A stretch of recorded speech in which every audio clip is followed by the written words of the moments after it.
You know, it's always fun on a Friday to have a talented person like yourself on my show. Oh my goodness. I will take that any day of the week. Before we jump into all of this, I have to give out to some love to a very, very good friend of mine that you have a song with, John Oates. I have been friends with John Oates for many, many years, and I just found out that you did a duet with him, or you wrote a song with him. Yeah, John's a great guy. I've written several songs with him, actually. We've had a few hits together. And the first day we met was I brought him a song I was working on called Let the Rain. And we finished it together. We wrote the chorus together, and it was our first hit. It was on Billboard for 22 weeks, and we've been friends ever since, actually, because he's just such a generous artist and a darling guy, and so is his wife, Amy, and he even performed at my wedding. So we performed together at my wedding, and we sang Let the Rain. Wow. Really magnificent. Wow. Yeah, so how do you know John? Well, I've had John on my show, forever. So, and I'm trying to get in the band. I want to play like tambourine or triangle. But now you and I are friends, so maybe I'll still get in the band. Yes, exactly. You just might get in the band. I mean, with John, he does a pretty pared down show, so he might let you play tambourine. He just might have me stand in the back because I'm kind of a tall guy. He's like, Steve, go in the back. You're going to block all the lights. Yeah. Most definitely, he's going to do that. Yeah.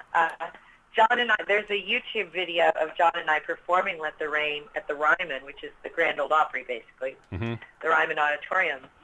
And so we're perfectly matched because we're not too different in height. Although when I'm in heels, there's a little challenge there. Right.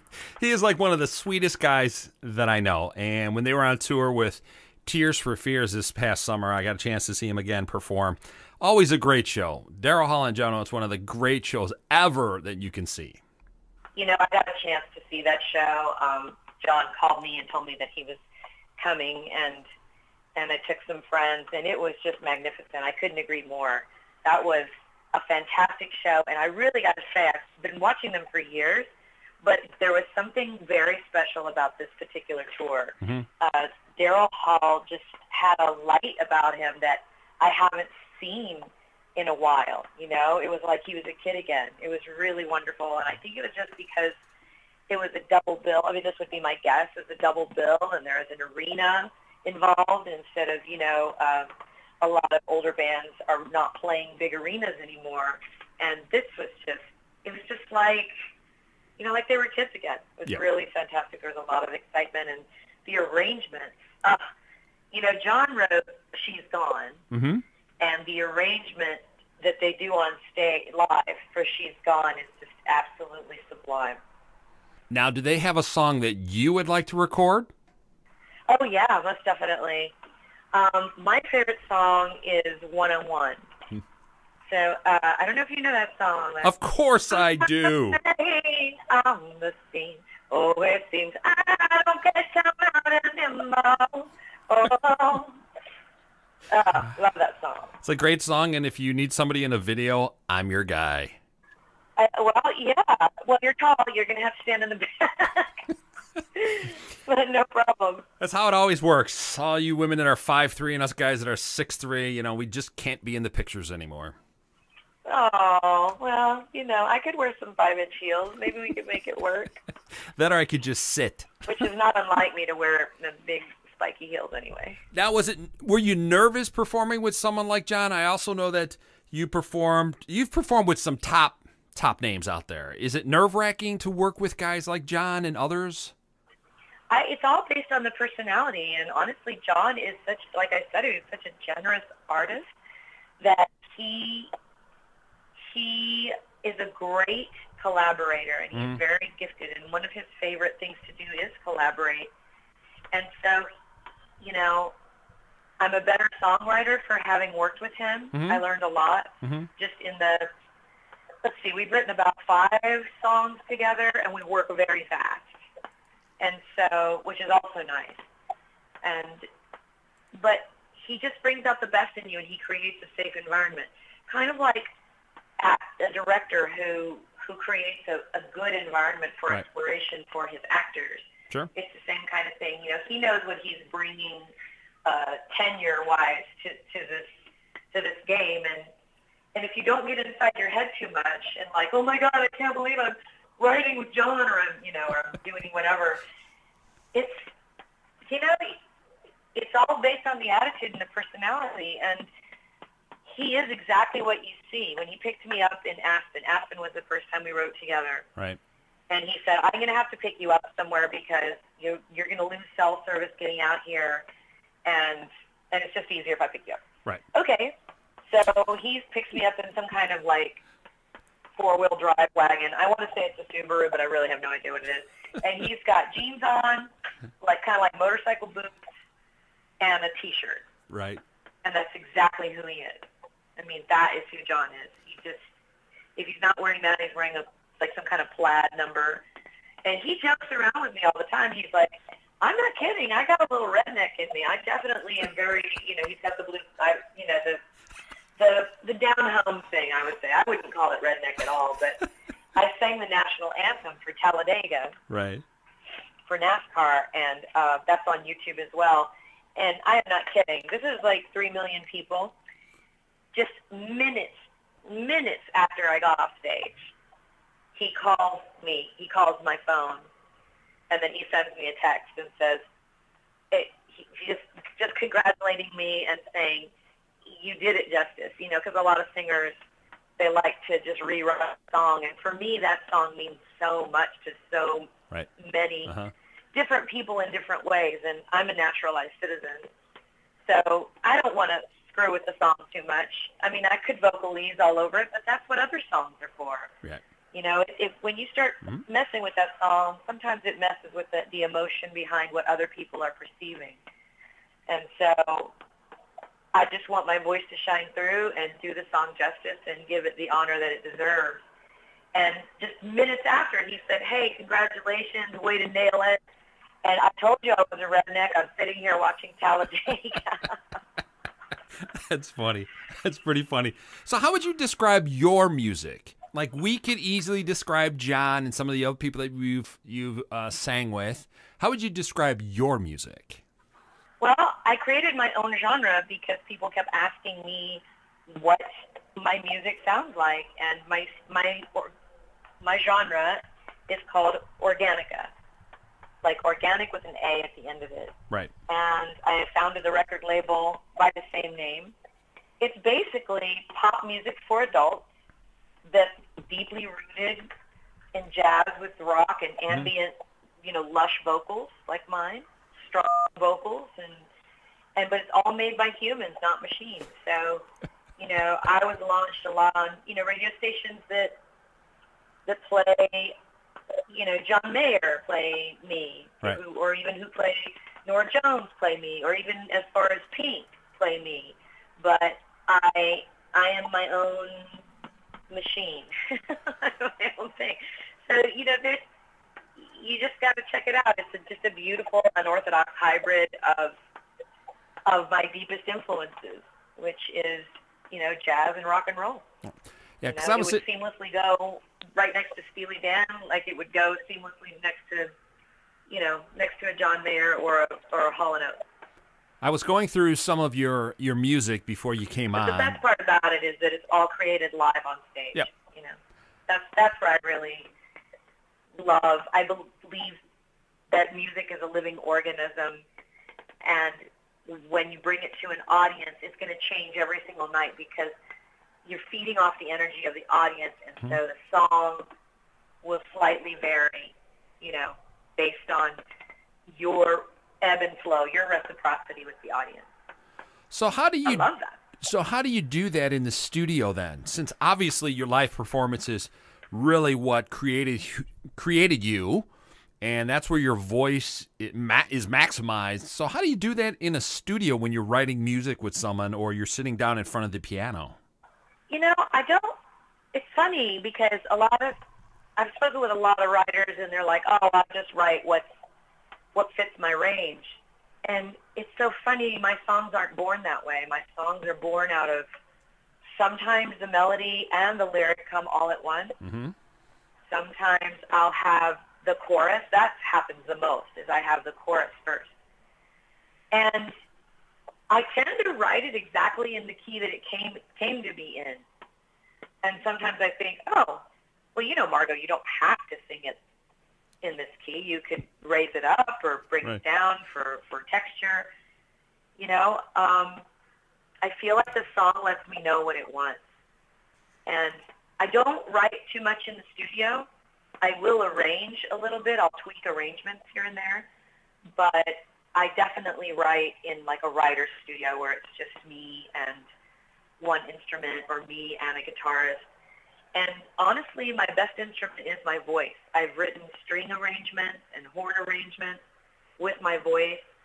I get someone to copy it, like be a copyist for me, and then I put it in front of a string section, or I put it in front of a horn player, or I sing it to my guitarist, and my guitarist plays what I sing, and it's just, I feel like my voice will never lead me astray. I can play instruments for the sake of writing. I have knowledge of music, but for me, there's a lot more freedom in me writing with my voice and then settling out the details later. Are you your toughest critic? Does that answer your question? Yes, it does. But are you your toughest critic? Can you sing something, record it, and then can you, like, let me use my show for an example. I don't really listen to any of my shows because I'm too critical of myself. I'm like, I should have asked this question. I could have done this. Are you that way as well? I think there's a great time and place for that.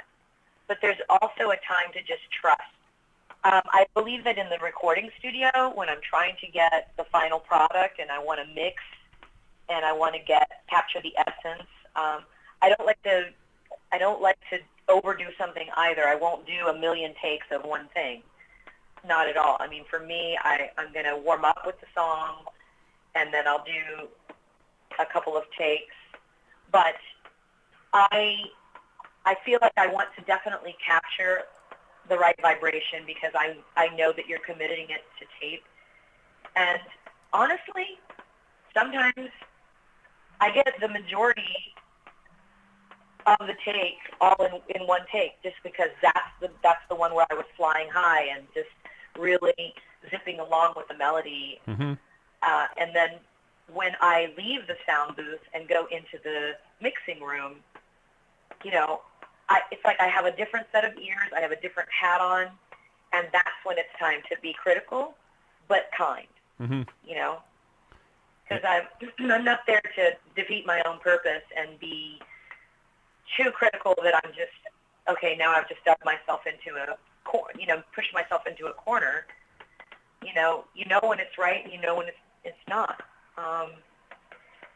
It's good to have that set of ears, but definitely when I'm behind the mic, that is not the time I've noticed for me to be super critical. That's the time for me to flow and freestyle and just feel the energy of the song. And then when I'm behind the sound booth behind the mixing board as a producer, that's when it's like, oh, okay, well, I can jump back there and do this chorus a little differently. I also don't cookie cutter paste things. In pop music, oftentimes producers will have a singer sing the chorus once, and that's it. They just copy and paste, copy and paste, copy and paste. And they're like, oh, okay, now you can do some ad-libs over the end. I don't like that. I like, even if it's a pop song, I like singing all the choruses. Mm-hmm. I really do. I feel like the song has a beginning, a middle, and an end, and I want that chorus to grow. So the first chorus, it's going to feel like this. The second chorus is going to have a little bit more emotion behind it. By the last chorus, you're finished telling the story, and you're really driving it home. So for me, copy and paste, that doesn't work for me, personally. Yeah, it's just shortcuts. They all do it. Yeah, and I get it. It's cost prohibitive, or sometimes singers just don't have those nuances. Or they have no desire to do it that way. I mean, everybody's got their process. But I have found that a lot of producers or engineers that I've worked alongside with, they're like, wow, you know how rare that is. That's really cool. I get it now. I see why you're doing that. And I'm like, yeah, it's just nuance. Now you don't feel like, okay, I've heard it. Time to switch the station or whatever. So who is your influence when you started all this? Who did you listen to? You would have to, I would have to talk about what style of music I was going for. I'm the youngest of 5 children. Okay, that means you're spoiled. No, it doesn't actually, because they were all kind of grown up and leaving the house, and both my parents worked, so a lot of ways I was kind of a latchkey kid. But when you're the youngest, you don't really have control over the radio. You know what's going to be played on the radio, and so unlike now where everyone's got their own personal device, and so my brothers, they influenced me with rock and roll. My sisters did not listen to hard rock. They listened to, I guess, what you would call adult contemporary now. Mm-hmm. They listened to a lot of the really good, like, golden age songwriters, like the Carly Simons and the Stevie Wonders and the Michael Jacksons and the Carole Kings, of that time, and that really influenced me. But when I was a baby, I listened to a lot of crooners. I'm a very close friend of the family who was in a wheelchair, and I was a toddler, and so I just sat on the floor next to her while she listened to Nat King Cole and Johnny Mathis and Sarah Vaughan and Ella Fitzgerald, and that was some of the biggest American musical impressions of my life. And I mean, think about it. I'm only like 2 years old, and this is the music that she's unable to walk because she suffered a stroke, and she was a very young woman, and so that was her joy time, was to sit there and listen to her stereo and tap her, what body parts could move. She'd tap along, and I'm just a child, so I'm totally immersed in this music, and I have no idea what it is, but I know that it makes me feel a certain way, and perhaps that is why, as a performer, I still gravitate toward the lushness of jazz, even if I'm singing another genre of music. If I'm singing rock, I'm still going to approach it like a serious, improvisational jazz musician, That's really interesting. What type of teenager were you then? Today is stagnant. So now let's move you to your teenage years, where that's probably where I would say whatever we listen to in our teenage years is what we listen to later in life. The people that are very big on the 80s music, that's what we grew up on. That's what we listened to, so we continue to wear 80s music. So what type of teen were you in? What were you listening to then? Because obviously what you listened to at 2 and 5 and as a toddler, I would think would be different as a teenager. Yeah. Well, okay, so when I was a teenager, I was studying, and I had about 13 years of classical training.